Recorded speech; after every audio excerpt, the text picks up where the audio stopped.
troisième et dernière partie de l'Africa Newsroom, toujours en compagnie de notre invité Kossi Boniface Nyonguenon et de nos éditorialistes Daoud Attal et Jean-Marie Bitomo. L'actualité économique à présent, les exportations de la France vers l'Afrique centrale ont baissé de 11,1% au premier trimestre 2016, une réduction qui concerne tous les pays de la région, excepté le Congo, à destination duquel les exportations ont connu une hausse de 17,7%. On fait le point avec Idelette Mirabel-Bisson. Le gap des échanges économiques entre la France et l'Afrique continue de se creuser. Au premier trimestre 2016, les exportations de la France vers l'Afrique centrale ont connu une baisse de 11,1% par rapport à 2015. En termes de devises, cette baisse est estimée à 527 millions d'euros. À noter que cette réduction concerne tous les pays de la région, sauf le Congo, à destination duquel les exportations ont plutôt connu une hausse de 17,7%. L'Afrique peut se vendre vers la France aujourd'hui en développant son économie, en produisant sur place ses propres produits nécessaires à sa propre consommation et après exporter au marché international vers la France les produits manufacturés. Il faut qu'on sorte du système où l'Afrique reçoit les produits manufacturés de l'étranger. La baisse des exportations de la France vers l'Afrique centrale concerne entre autres les produits pharmaceutiques, soit moins 43%, le secteur de l'habillement, moins 38%, ainsi que les équipements électriques et ménagers, moins 43%. Certains analystes estiment que la baisse générale des exportations observée depuis quelques années devrait amener l'Afrique à inverser la tendance en exportant plus vers la France. Ceci passera sans doute par la valorisation du consommé local et la création des industries de transformation sur le continent. Les matières premières africaines sont très souvent, malheureusement, exportées sans transformation préalable. La liste est longue des matières premières africaines. Il faut transformer le café cacao de Côte d'Ivoire, il faut transformer le coton de la RDC sur place en créant des usines, il faut transformer le diamant de la Centrafrique sur place. Et donc, à partir de ce moment-là, on pourra effectivement avoir la contrepartie réelle de ce qu'on produit. La France a perdu sa place de premier fournisseur des pays de la zone CFA depuis 2008. À noter que les exportations françaises, constituées en très grande majorité de produits industriels, soit 93%, ont affiché une baisse de moins 1,1% en 2015 par rapport à 2014. Les exportations dirigées vers la zone CFA étaient estimées à près de 46%, soit 29% vers l'UEMOA et 17% vers la CEMAC. Jean-Marie, comment analyser cette baisse des échanges entre l'Afrique centrale et la France? La baisse des échanges entre l'Afrique centrale et la France obéit, si vous voulez, à une double logique. Vous avez une logique économique pure. Les secteurs d'activité dans lesquels la France était un pays leader et moteur dans le monde entier, la France a perdu cette place-là. Quand nous parlons du textile, quand nous parlons de l'habillement, c'est-à-dire pratiquement aujourd'hui, il ne faut pas oublier une chose. Aujourd'hui, nous parlons tout simplement des puissances économiques occidentales. Aujourd'hui, il faut savoir une chose, c'est que la plupart de ces pays-là ont perdu pied dans un certain nombre de secteurs économiques qui sont les secteurs de l'habillement, qui sont les secteurs, si vous voulez, de la petite production.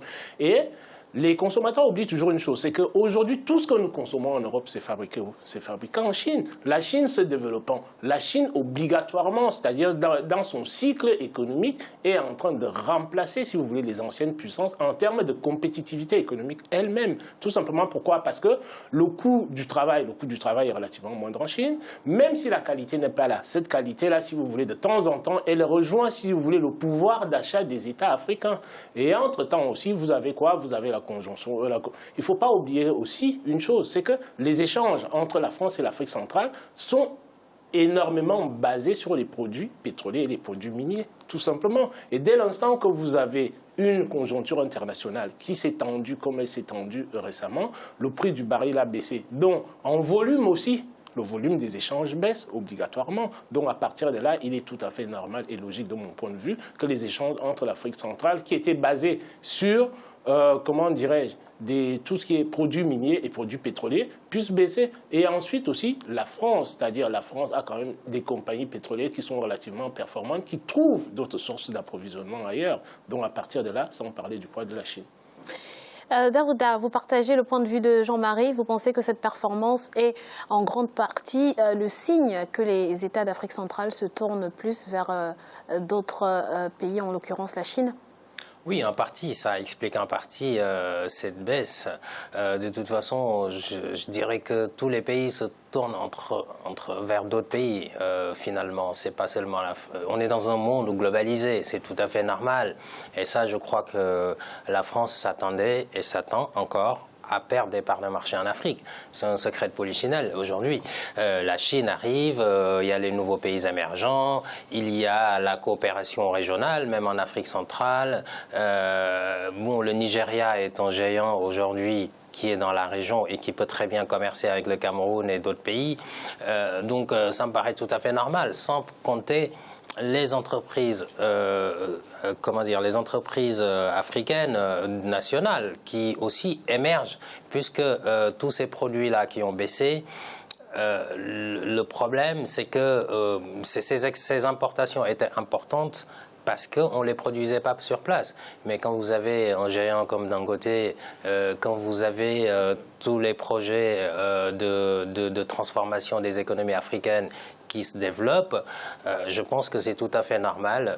Maintenant, il faut s'ouvrir au monde. Le plus important, c'est que les populations en profitent. Monsieur Nyonguénon, pour rebondir sur ce que vient de dire Daouda, comment justement renforcer les échanges commerciaux cette fois-ci entre les pays africains?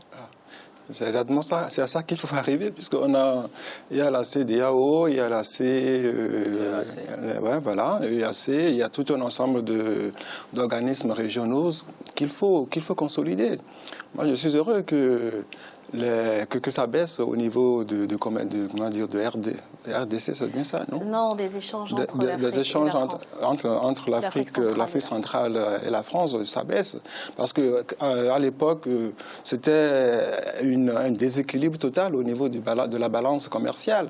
Donc maintenant que ces échanges-là puissent baisser, moi je suis très, très heureux. Au moins, il va y avoir beaucoup plus de choses qui seront produites chez nous, qui vont être consommées chez nous à moindre coût. Et par conséquent, moi, je suis heureux que les choses changent. Mais pour le moment, au niveau technologique, on est toujours dépendant. Donc, moi, je renforcerai davantage la coopération beaucoup plus technologique que vraiment... il est vrai, le vivrier aussi importe, mais pour développer notre économie et nos commerces internationaux, il faut quand même la technologie puisse être mise en place également. Merci. Autre info économique, le gouvernement ivoirien vient d'annoncer une réduction des taxes à l'exportation sur les produits faits à base de cacao, une politique dont le but est de favoriser la transformation sur place d'ici à 2020. Explication avec Siamlo, Victoria Sedi. Le gouvernement ivoirien vient d'introduire une réduction des taxes à l'exportation sur les produits faits à base de cacao. Selon l'exécutif, cette mesure trouve sa force dans sa capacité à rendre plus performant et plus productif le secteur de la production cacaoyère. Pour optimiser son secteur transformatif national d'ici 2020, la Côte d'Ivoire introduira d'ici peu un nouveau régime fiscal. Les exportations de beurre de cacao pourraient ainsi passer à 11% contre 14,6%. La poudre de cacao sera taxée à 9,6% contre 14,6%, tandis que la taxe de la pâte de cacao pourrait s'établir à 13,2% contre un chiffre précédent de 14,6%. Une politique de facilitation selon des analystes, car elle supprimera les barrières tarifaires qui représentent un frein au développement du secteur. C'est effectivement de permettre à la Côte d'Ivoire de transformer sur place le cacao. À l'horizon 2020, justement, c'est que la Côte d'Ivoire améliore son taux de transformation de la production de cacao. C'est mettre une politique de facilitation, d'abaissement des barrières non tarifaires qui permettront donc la facilitation de la sortie du cacao. Une modification de plus en plus de la fiscalité. Et le gouvernement vient d'entamer ça, déjà avec l'ordonnance de 2015.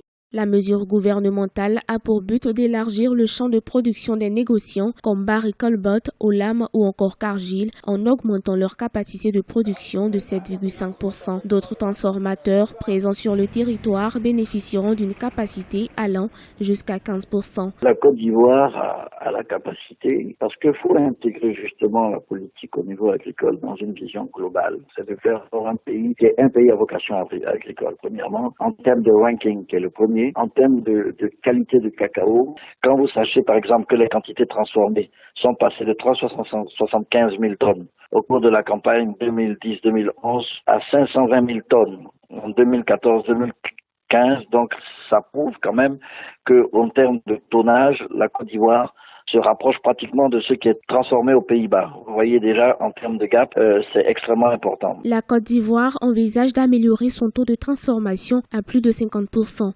Rappelons que le pays dispose déjà d'une capacité de broyage annuelle qui se situe entre 704 000 et 720 000 tonnes. Le premier producteur mondial de cacao n'utilise que 60 à 80% de son potentiel de production qu'il compte dynamiser afin de confirmer son leadership dans le secteur du cacao. Veuillez nous excuser pour ce problème technique. Nous reviendrons sur ce sujet dans quelques instants. Mais tout de suite, place au débat. Jean-Marie, vous avez longtemps rappelé sur ce plateau l'importance de la transformation locale de nos produits agricoles. La Côte d'Ivoire semble avoir entendu le message. La Côte d'Ivoire est en train de mettre des stratégies d'industrialisation qui sont relativement intéressantes. La Côte d'Ivoire est le premier producteur mondial, si vous voulez, de cacao. Nous l'avons vu sur ce plateau. C'est une problématique que nous avons déjà abordée, c'est-à-dire à plusieurs reprises sur ce plateau. Il est nécessaire, c'est ce que moi je dis toujours, en économie, on dit vous avez des avantages naturels, il faut les convertir en avantages, si vous voulez, compétitifs, si vous voulez, au niveau international. Donc la Côte d'Ivoire est en train de mettre en place une stratégie fine.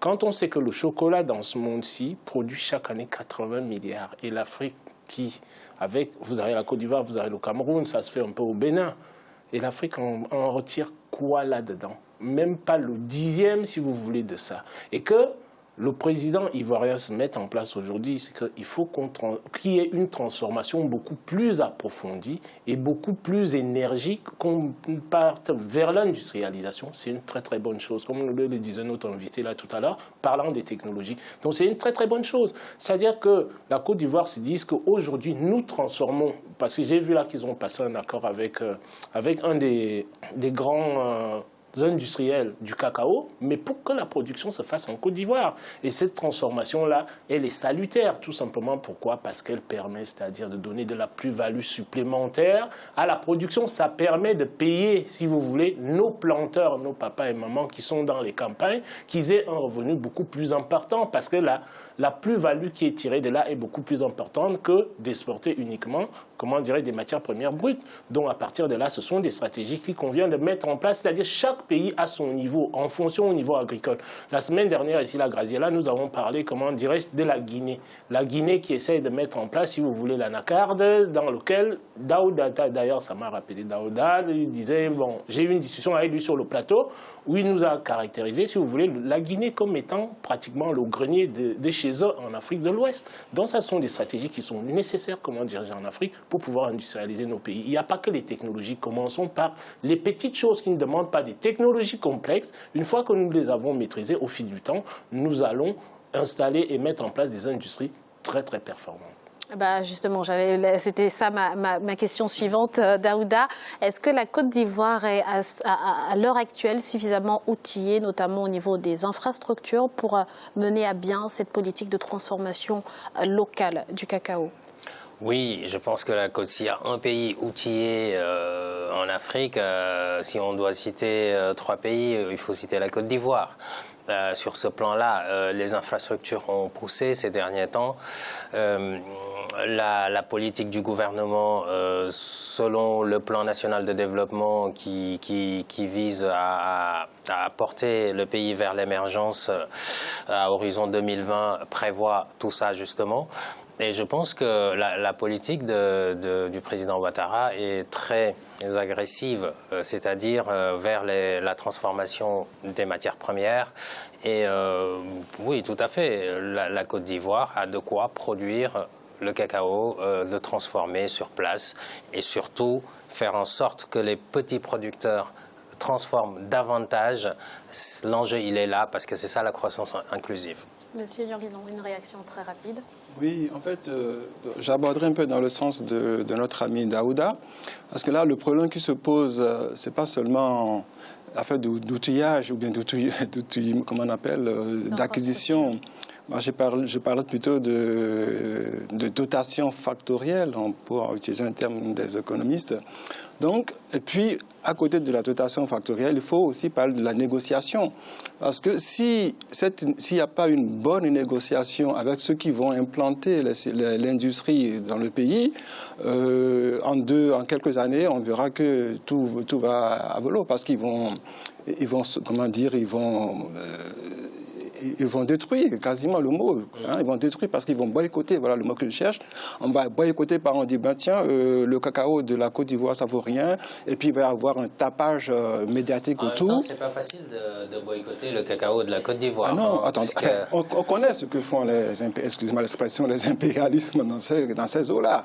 Si vraiment ils veulent pas que on va dire, tiens, on a trouvé quelque chose dans le cacao, et puis du coup, c'est parti, quoi. Donc moi, je suis d'accord que vraiment, il faut mettre en place toute une bonne négociation pour que, au niveau de la sous-région, au lieu d'avoir chacun une zone, on converge vers la Côte d'Ivoire tous nos cacaos africains, et au Bénin, on converge tous les cotons africains vers là-bas. Et puis, on aura de gros pôles, de grands pôles.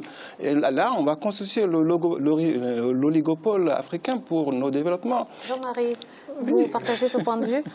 C'est un point de vue que je partage, parce que vous savez, le commerce international, c'est la guerre. C'est-à-dire, derrière tout ce qu'on voit, il y a des échanges économiques. Derrière ces échanges économiques-là, si vous voulez, c'est la richesse des États qui se joue. Donc, à partir de là, nous le voyons énormément en Afrique dans la dimension politique. Et c'est ce que les gens commentent le plus. Mais on néglige l'aspect le plus important, qui, de mon point de vue, est l'aspect économique dont ils parlent. Tout simplement pourquoi? Nous parlons souvent sur ce plateau de la notion, moi j'ai toujours parlé de la dépendance intellectuelle de l'Afrique vis-à-vis de l'extérieur. D'où la nécessité de l'éducation et de la formation qui est nécessaire pour que l'Afrique puisse se rendre autonome. C'est que nous maîtrisions ces technologies-là dont il parlait tout à l'heure. Et une fois que l'Afrique aura maîtrisé ces technologies-là, elle en a les potentialités et les capacités avérées pour pouvoir le faire. C'est tout simplement la volonté politique qui manque. Donc à partir de là, il faut que les Africains commencent à chercher à s'autonomiser, si vous voulez, à ce niveau-là, parce qu'il y a un potentiel qui est énorme.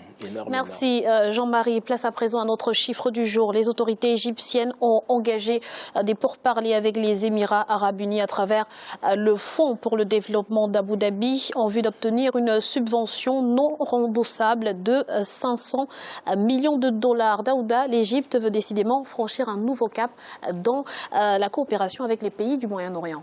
Oui, je pense que l'Égypte franchit un nouveau cap. On se souvient de la grande conférence des donateurs du président Fattah Abdel-Sisi. Abdel Fattah Sisi, pardon. Je pense que les Émirats soutiennent ces travaux-là qui consistent à doubler la capacité du canal de Suez. On connaît d'un point de vue géostratégique l'importance de ce canal qui est quand même beaucoup utilisé parce que sinon il faudrait contourner pour passer au sud de l'Afrique pour remonter vers l'Europe. Donc je pense que là, l'Égypte fait les bons choix. Et bien accompagné par ces pays. À côté de ça, il faut dire aussi qu'il y a la politique de sécurité qui est en jeu, parce que ce qui intéresse ces pays-là, c'est aussi que le président Sisi puisse maîtriser cette zone dans la région, parce que l'Égypte, c'est quand même l'acteur majeur. Donc, à la fois, là, on a un cas qui est très intéressant, parce qu'il allie à la fois économie, géopolitique et géostratégie. Et l'Égypte a une vraie carte à jouer à ce niveau. Merci Daouda. C'est à présent la fin de cette émission. Celle de ce mardi sera consacrée à la place de l'opposition au Bénin. Kossi Boniface Nyongueno, merci d'avoir été avec nous. Je rappelle que vous êtes enseignant et ingénieur informatique. Merci. Merci, chers amis. Daouda, merci également. Merci Graziella, c'est un plaisir et à une toute prochaine fois sans doute. Et puis bonsoir à toutes et à tous. Merci à vous, Jean-Marie. Merci Graziella et bonsoir à tous nos téléspectateurs et chères téléspectatrices. Et merci à vous, chers téléspectateurs, de nous avoir suivis. Restez sur Africa 24, l'information continue.